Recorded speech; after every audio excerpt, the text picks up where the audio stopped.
6岁的小天使死在了自家地下室，爸爸妈妈甚至连时年9岁的哥哥都有着作案的嫌疑。完美的密室现场，神秘的勒索信，还有他那内裤上残留的跟谁也匹配不上的 DNA， 究竟是谁杀了他？1996年12月26号，刚过完圣诞节，妈妈佩西早上4点多就已经起床了。然而，就在她准备下楼收拾家里时，却突然在楼梯上发现了一封古怪的信。她慌忙捡起来一看，发现这居然是一封勒索信。来信人声称他们绑架了佩西6岁的女儿琼贝尼特。如你所见，正是照片中的这位小女孩。琼贝尼特是当时全美家喻户晓的童星，凭借着天使般的颜值与气质，她在美国儿童选美大赛中一举夺得桂冠。就是这样一位人见人爱的小天使，怎么会在自己的家里就被人绑架了呢？佩西赶忙跑去了女儿的卧室之中查看，果然，本该躺在床上睡懒觉的琼贝尼特失踪了。家里一下子就炸开了锅。佩西喊来了丈夫拉姆齐和9岁的儿子，一同寻找女儿的下落。他们本希望这只不过是一场该死的恶作剧，但很快，一家人就开始抱头痛哭了起来，因为他们几乎把家里找了个遍，却始终不曾发现琼贝尼特的踪迹。更加可疑的是，家里的每一扇窗户、每一扇门都没有被撬动的痕迹，琼贝尼特的卧室也根本没有一丝的凌乱。如果真的有绑匪，他究竟是怎么进来并劫走女孩的呢？拉姆齐又仔细看了看那封绑匪寄来的手写信，他发现这封信有着许多难以解释的古怪之处。比方说，绑匪所要的赎金是不多不少的11.8万美金，而这个数目则正是拉姆齐公司给发放的圣诞奖金数额。绑匪是怎么知道这一点的呢？为了更快地救出女儿，拉姆齐果断选择了报警。然而警方在得知了情况之后，却并没有第一时间对拉姆齐家中进行仔细的搜查。他们想当然地以为，既然绑匪扔下了勒索信，那么琼贝尼特肯定已经被拐走了，而且在接下来的几个小时内，拉姆齐夫妇肯定也会收到绑匪打来的电话。然而这一等就是大半天的时间，绑匪愣是连个屁都没放。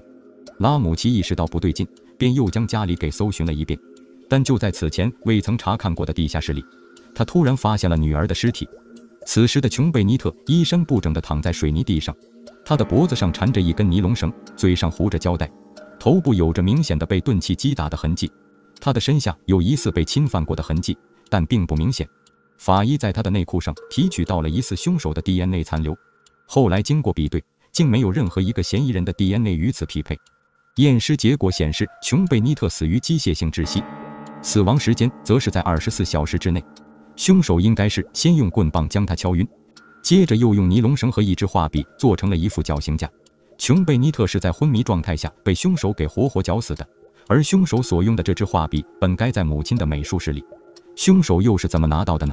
可以肯定的是，这间地下室就是第一案发现场，但是地下室的门锁并没有被撬开的痕迹，警方只在现场发现了2对身份不明的脚印，这对破案本身并没有起到太大的作用。结合上面发现的种种线索，我们有理由怀疑，在12月25号夜里，有至少一位男性凶手神不知鬼不觉地潜入了家中。他来到了琼贝尼特的房间，将她打晕，并带到了地下室勒死。随后他又用客厅的纸和笔写下了一封勒索信，放在了楼梯上。接着这位凶手便悄悄地逃离了现场。凌晨4点多钟，妈妈第一个起床，发现了那封信。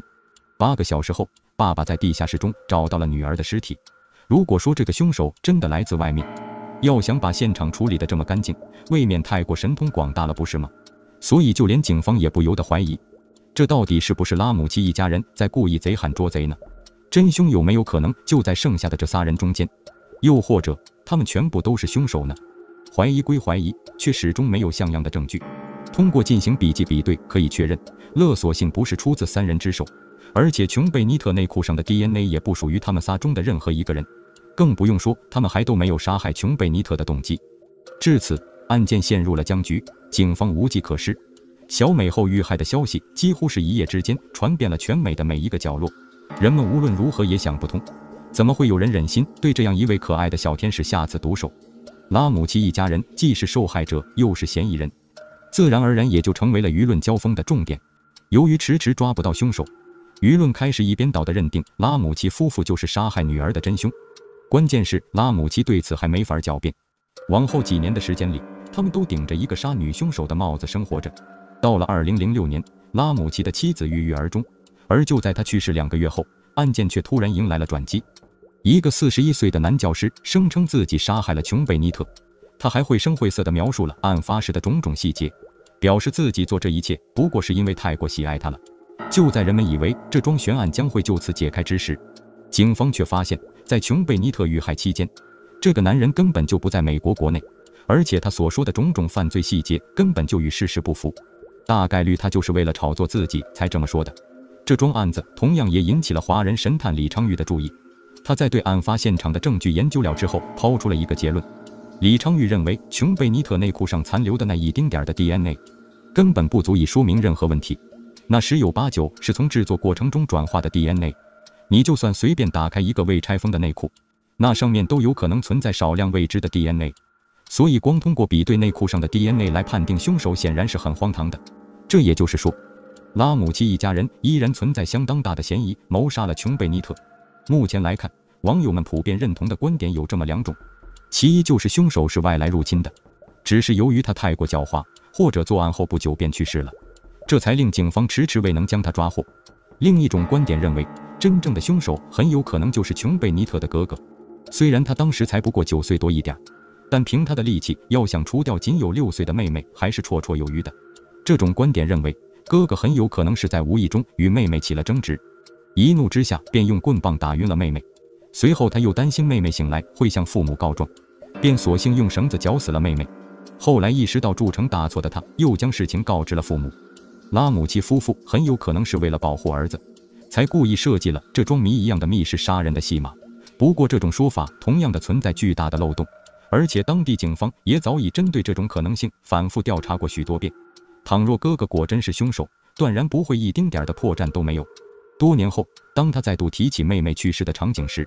他却丝毫表现不出悲伤。琼贝尼特，一个短暂降临的天使，就这样永远地停留在了6岁的年纪。